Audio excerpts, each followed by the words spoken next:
नमस्कार, एक बार फिर से आप सभी का स्वागत है। मेरा नाम है शुभम। आज हम बात कर रहे हैं एक महत्वपूर्ण मुद्दे पर जो जुड़ा है धर्म और जाति के साथ। जहां हम बात करते हैं धर्म को परिवर्तित किया जा सकता है, धर्म को बदला जा सकता है। आपने कई ऐसे चीजें जो है वो सोशल मीडिया पर देखी होंगी। कोई मुस्लिम वर्ग की महिला है और वो माँ काली की पूजा कर रही है, ठीक है, या फिर कोई हिंदू है और उसे मुस्लिम धर्म पसंद है तो वो पूजा पाठ जिस तरीके से किया जाता है अपने रिलीजन को फॉलो वो कर रहा है। बट अगर मैं बात करूं जाति, तो जाति जो है वो हमें जन्म के साथ मिलती है। हालांकि ये जात पात हम लोगों ने खुद बनाई है। हिंदू, मुस्लिम, सिख, ईसाई, भगवान ने तो केवल एक इंसान बनाया, इसमें हमने और कैटेगराइज कर दिया। भाई एससी है, एसटी है, ओबीसी है, ईडब्ल्यूएस है, सामान्य वर्ग है, ये हम लोगों ने खुद कैटेगराइज कर दिया। आपने अपने आसपास भी देखा होगा कई लोगों को जो कि शादी कर लेते हैं। जैसे कि मैं एक एग्जाम्पल देती हूँ आप लोगों को। एक लड़की है, वो सामान्य वर्ग से है और उसने शादी कर ली ओबीसी के साथ, है ना। या फिर मैं बात करूं एक लड़की है सामान्य वर्ग की, उसने एससी एसटी की किसी लड़के के साथ शादी कर ली, तो हम ये कह सकते हैं कि धर्म तो आप बदल लो बट जाति आप नहीं बदल सकते। जो पति को रिजर्वेशन मिल रही है उसके हस्बैंड को, वो उसको रिजर्वेशन नहीं मिलेगी।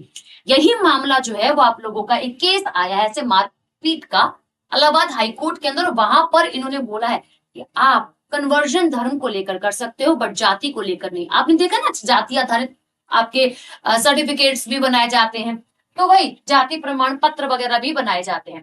तो अब यहाँ पर हुआ क्या है कि इलाहाबाद हाईकोर्ट के अंदर एक केस आया है और उस केस में बताया गया है कि मारपीट का केस है। हस्बैंड ने वाइफ पर हाथापाई वगैरह जो है वो करी, उसको लेकर बात है। क्योंकि लड़की ने जो शादी करी है वो एक सामान्य वर्ग के लड़के के साथ कर ली है और वो एससी कैटेगरी से जो है वो संबंध रखती थी। तो यहाँ पे उनका कहना ये है कि अब उसके पास एससी और एसटी वाले राइट्स जो है नहीं है लड़की के पास, ठीक है। तो वही वाली चीज है कि यहाँ पे सम्मन भेजा गया एससी एसटी एक्ट के को ध्यान में रखते हो इलाहाबाद हाई कोर्ट का, जो कि अलीगढ़ स्पेशल कोर्ट तक पहुंच गया। अब इसको जो इसकी हियरिंग करी गई है वो आप लोगों के अनिल कुमार द्वारा जो है वो करी गई है। इन्होंने बोला है कि आप कास्ट तो चेंज कर जो सॉरी आपने कास्ट आपकी जो सामान्य वर्ग की थी या फिर अगर आप एससी एसटी से थे तो वो आपको वही आरक्षण जो है वो दिलाएगी, चेंज नहीं होंगे। शादी करने के बाद आप कन्वर्ट जो है वो नहीं कर सकते हो कि आपने भाई फॉर एग्जाम्पल जस्ट एग्जाम्पल बता रही हूँ, दलित वर्ग में शादी कर ली तो आपको दलितों को जो मिलने वाले क्या है अधिकार है वो आप जो महिला लड़की शादी करके आई उसको नहीं मिलेंगे, ठीक है। अच्छा, जाति विवाह और कानून इलाहाबाद उच्च न्यायालय का ऐतिहासिक फैसला में देखने के लिए मिल रहा है। क्या धर्म परिवर्तन या फिर विवाह से जाति बदलती है?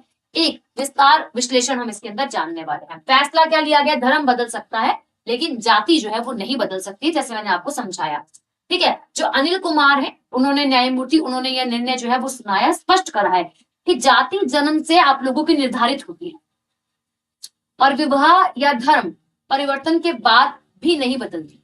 मतलब अगर आप जाति के हिसाब से एससी एसटी में आते हो और आपने शादी किसी और में कर ली तो आपके अधिकार नहीं जाएंगे, वो नहीं बदलेंगे, आपको एससी एसटी वाले अधिकार जो है वो मिलेंगे। मामला जो है वो आपके दिनेश और 8 अन्य बनाम उत्तर प्रदेश राज्य से जुड़ा हुआ है, ठीक है। परिणाम क्या आपको देखने के लिए मिला है कि अदालत में आरोपी ने इस दलील को खारिज कर दिया है कि उच्च जाति के पुरुष से शादी करने के बाद महिला का अनुसूचित जाति एससी का दर्जा जो है वो खत्म हो जाता है। अच्छा, मामले की पृष्ठभूमि क्या है, क्या हुआ है इसे समझते हैं। पीड़िता है महिला, ठीक है, इस पे हाथापाई हुई है, मारपीट हुई है, इस पे जाति सूचक गालियां जो है वो दी गई है। विवाह इन्होंने करा एक जाट समुदाय के पुरुष के साथ, यानी कि जाट समुदाय से जुड़े हुए लड़के के साथ, उससे शादी कर ली। अब बचाव पक्ष का दावा क्या है ना। अब देखो जो मारेगा वही, और ये बात भी है कि दोनों तरफ से केस होगा, एक तो बचाव, एक तो एलिगेशन लगेंगे, दूसरा अपना बचाव करे, है ना। तो बचाव पक्ष की अगर हम बात करें दावा, अब वह एससी नहीं रही क्योंकि लड़की एससी समुदाय की थी। इसने बोला कि अब वो एससी नहीं रही है, इसलिए उस पर कोई भी एसटी एसटी एक्ट जो है वो लागू नहीं कर सकते आप। अदालत का फैसला क्या है कि यह तर्क अमान्य है, विवाह से मूल पहचान नहीं बदल सकती, जो लड़की एससी थी वो एससी ही रहेगी, ठीक। अच्छा, अब यहाँ पर क्या है, भारत में जाति व्यवस्था की जो जड़ें हैं उन्हें समझने का प्रयास करते हैं। अवधारणा कैसी है कि भारतीय समाज में जाति कास्ट कर्म से नहीं बल्कि जन्म, हम ये समझते हैं कि जन्म से हमें मिलती है। तो यह एक कठोर सामाजिक संरचना है, एक स्ट्रक्चर जो है वो बनाया गया है। आप पैसे से अपनी क्लास को डिफाइन कर सकते हो। आपके पास पहले आपके पास पैसा नहीं था, आपने खूब मेहनत करी, आप एक हाई सोसाइटी के अंदर रहने लग गए तो अपनी क्लास जो पैसे से बदल ली, बट आपकी सरनेम या फिर आपका कास्ट सिस्टम जो आपको आरक्षण मिल रहे हैं वो आप नहीं बदल पा रहे हो। फॉर एग्जाम्पल आप एससी हो और आप नहीं बदल पा रहे हो। जाति पहचान के साथ स्थायी रहती है, वो कांस्टेंट रहती है, स्टेबल रहती है, वो चलती रहती है, उसको आप बदल नहीं सकते हो कि हाँ भाई आपने भी पैसा कमाया तो अपनी जाति भी बदल ली। तो कानूनी मान्यता यह है कि अदालत ने माना है कि विवाह करने से किसी व्यक्ति का वह ऐतिहासिक पिछड़ापन या फिर सामाजिक वास्तविकता नहीं बदल सकती है जो कि जन्म से उसे मिली है। हिंदू विवाह अधिनियम और अंतरजातीय विवाह को लेकर भी आपने देखे हैं बहुत से सरकार ने स्कीम्स भी निकाल रखी है। हालांकि अगर हम बात करें बहुत सी योजनाएं, स्कीम्स और भी बहुत सारे काम जो है वो हम पढ़ने वाले हैं यहाँ पर। तो विवाह जो है शादी, ठीक है, कानूनी वैध यानी कि लीगल है, और वही व्यक्तिगत पहचान जो है आपकी आइडेंटिटी है जो बदलती नहीं है, अनचेंज रहती है। ठीक है, हिंदू विवाह अधिनियम 1955 के अकॉर्डिंग अगर हम बात करें, कानून विवाह को मान्यता देता है लेकिन पहचान का विलय नहीं करता है, कि आपकी पहचान नहीं कहीं ना कहीं खोएगी नहीं। पत्नी को पति की जाति स्वहत्ता प्राप्त नहीं होती है। आरक्षण और सुरक्षा के लिए और आरक्षण और सुरक्षा के लाभ महिला की मूल जाति के आधार पर ही तय किए जाएंगे। जो महिला जिस जाति से संबंध रखती है उसी जाति के हिसाब से उसे जो उसपे कानूनी कार्यवाही करनी चाहिए, या फिर अगर जो चीजें हैं उसके रिजर्वेशन को ध्यान में रखते हुए, उसके कास्ट सिस्टम को, उसकी जाति को ध्यान में रखते हुए की जाएंगी। धर्म परिवर्तन और मुस्लिम कानून का संदर्भ क्या है? अदालत का कथन क्या है? व्यक्ति अपना धर्म बदल सकता है लेकिन जाति नहीं बदल सकता, जो मैंने आपको स्टार्टिंग में ही एक्सप्लेन कर दिया।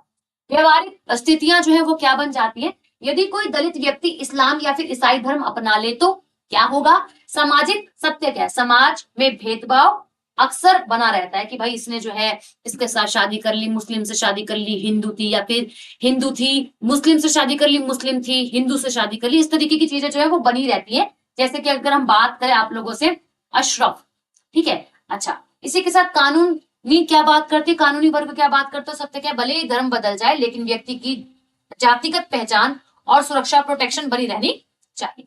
जाति प्रमाण पत्र भी बनाए जाते हैं, आपको मालूम है बहुत अच्छे से। तो आरक्षण लाभ किसे और कैसे मिलता है? उद्देश्य क्या है? ऐतिहासिक रूप से वंचित वर्गों का प्रतिनिधित्व संविधान का अनुच्छेद 15 और 16 कर रहा है।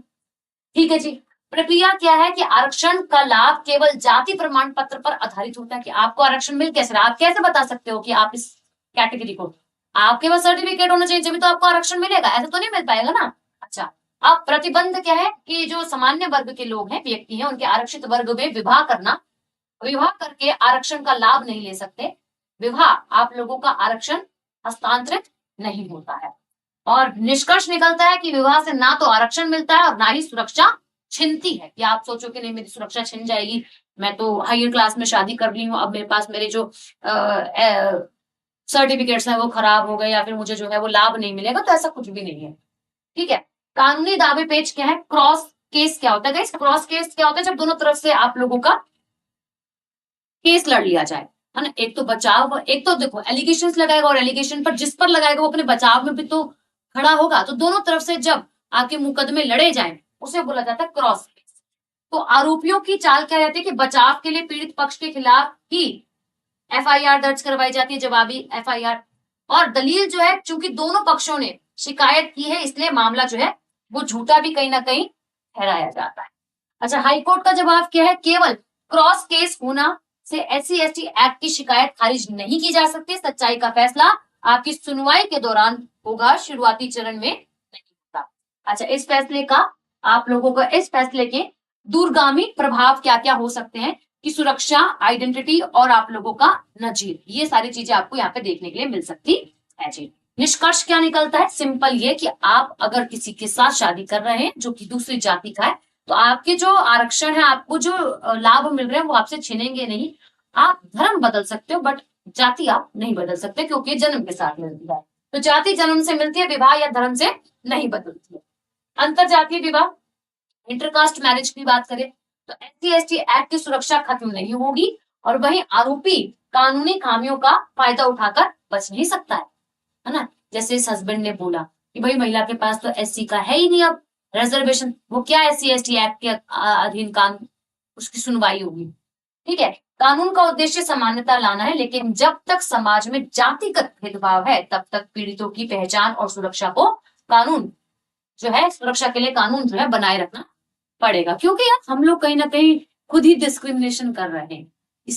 ये टॉपिक आपको ये समझाता है कि डिस्क्रिमिनेशन ना की जाए। हालांकि कानून जो आपको समझा रहा है उससे भी हमें समझना है और उसी के साथ आगे बढ़ना है। ठीक है, अभी के लिए धन्यवाद। मैं मिलती हूँ आपसे नेक्स्ट वीडियो में, है ना। और आप सभी के लिए ऐसी नई वीडियोस आती रहेंगी। आप सभी चैनल को जरूर सब्सक्राइब करें और लाइक भी जरूर वीडियो को करें और कमेंट भी करें। अपनी राय भी कमेंट सेक्शन के अंदर जरूर रखा करें। अभी के लिए धन्यवाद।